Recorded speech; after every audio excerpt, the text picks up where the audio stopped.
toutes et à tous et bienvenue pour cette nouvelle vidéo des films et du grenier. Aujourd'hui, petite critique sur les deux films importants de ce mois de juillet.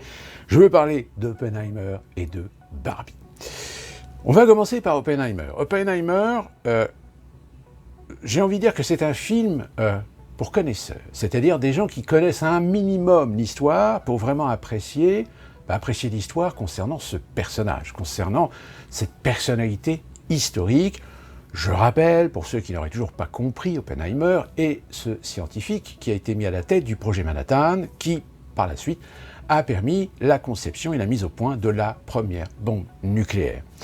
Le film se focalise essentiellement sur le personnage. Le développement de la bombe nucléaire est véritablement plutôt secondaire. C'est véritablement le personnage qui intéresse Christopher Nolan dans ce film. Christopher Nolan qui a choisi un casting idéal, puisque Cillian Murphy est excellent dans ce rôle. Quasiment tous les acteurs d'ailleurs savent faire une proposition tout à fait crédible et qui passe parfaitement bien à l'image, même Matt Damon. Le film est véritable. Alors, le film fait 3 heures, mais très franchement, si vous rentrez dans le film, les 3 heures, vous ne les voyez pas passer. Parce que, sur l'histoire même de Oppenheimer, s'incrémente aussi un certain nombre d'éléments de fond, qui aujourd'hui sont tout autant encore d'actualité, plus particulièrement concernant les États-Unis, concernant ce pays, sa façon de fonctionner. On le voit dans le film, Oppenheimer est tiraillé par son humanisme qui va l'amener aussi à avoir certaines sympathies pour certaines idées qui, à l'époque, étaient déjà répréhensibles par l'autorité américaine. Je veux parler évidemment du communisme, mais ce communisme a certains aspects qui tentent Oppenheimer dans son côté un petit peu humaniste. Mais le personnage est complexe. Et cette complexité est très bien relatée dans le film, jusqu'à même mettre justement cette... pour ça tout à l'heure je vous disais que même encore aujourd'hui c'est tout à fait d'actualité, le fait que finalement, au moment... Alors là, excusez-moi, je vais spoiler un petit peu, mais même si à la limite, si vous connaissez l'histoire, vous savez de quoi il en retourne, c'est au moment où l'équipe apprend que Hitler est mort et que la guerre en Europe est terminée.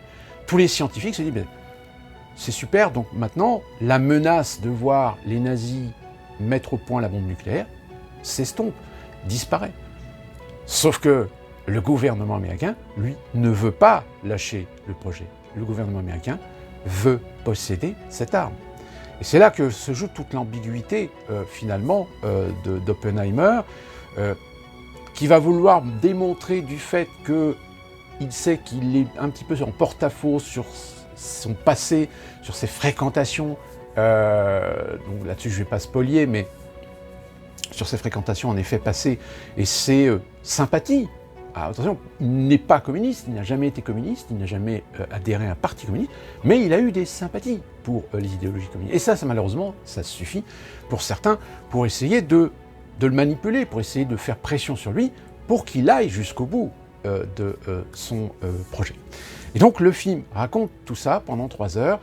Sincèrement, si vous êtes au lieu et fait de l'histoire, si cette période de l'histoire vous intéresse, je vous invite vraiment à aller voir ce film, parce que c'est peut-être pour moi un des meilleurs films d'ailleurs de Christopher Nolan.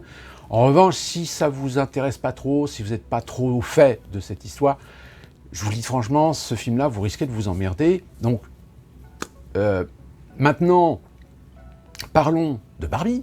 Alors, ce qui est très amusant, c'est qu'on s'amuse à mettre la compétition entre les deux films, puisque les deux films sont sortis en même temps. Sauf que ces deux films, un, sont complètement différents, deux, s'adressent à des publics radicalement différents, puisqu'il y a une statistique qui a été effectuée, on s'est rendu compte que, en très grande majorité, le spectateur Oppenheimer est un spectateur plutôt masculin, alors qu'évidemment, le spectateur de Barbie est essentiellement, en grande majorité, un public féminin. De plus, on a mis en perspective le fait que Barbie a eu plus de succès que Oppenheimer, mais en proportion gardée, Oppenheimer, je rappelle, c'est un film qui fait 3 heures. Donc c'est un film qui est très compliqué, très difficile à programmer en 3 séances ou 4 séances si on met plusieurs salles. Alors que Barbie est un film beaucoup plus abordable sur lequel on peut faire du 4 ou 5 séances par jour. Donc on a une offre qui est beaucoup plus importante avec Barbie qu'avec Oppenheimer. Et puis Barbie, alors moi j'ai pas du tout aimé le film, mais ça c'est une opinion personnelle en matière de cinéphilie, en matière de propositions, etc. Mais je peux tout à fait comprendre que des gens trouvent le film super bien fait, divertissant, et c'est vrai, j'admets que le film est divertissant. Le film, étonnamment, n'est pas aussi neuneux qu'il en a l'air. Il y a quand même pas mal d'éléments progressistes, disons-le, dans ce film. Très clairement, le film est très féministe, ça là-dessus, il l'assume.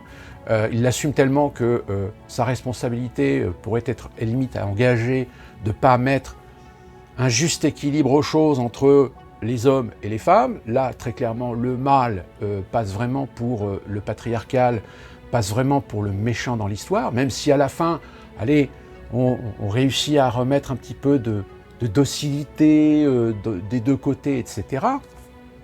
Mais d'autre part, il y a la fin du film. Alors, je ne vais pas vous raconter la fin, mais la fin du film, finalement, c'est peut-être le seul moment d'ailleurs du film que j'ai peut-être apprécié, c'est tout simplement de faire constater que Barbie, c'est quoi? Barbie, c'est la concrétisation, c'est la parabole, finalement, du monde virtuel.